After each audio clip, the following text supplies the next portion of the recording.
দেখলে কি অবস্থা, দেখলে? মানে কোনো লজ্জা শরম নেই, আমাদের সামনে মেয়েটার হাত ধরে দৌড়ে দৌড়ে চলে গেল। কার ছেলেকে জানে এসব?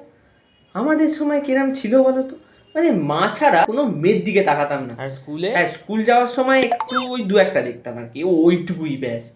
আর মেয়েদের সাথে কথা বলা তো দূরের কথা, শুধু চোখ দিয়েই ইশারা করতাম আর কিচ্ছু করতাম না। মেয়েদের ছুঁয়ে দেখা, ও বাবা, ওসব তো দুঃস্বপ্ন ছিল গো। মানে মেয়েদের গা থেকে না এইভাবে হাত দিয়ে পুরো দু হাত মেপে দূরে থাকতাম।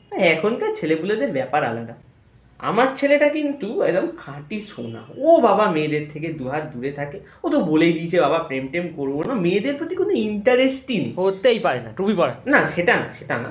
হ্যাঁ, গিন্নি গিন্নি ফোন করছে, গিন্নি। হ্যাঁ, হ্যালো।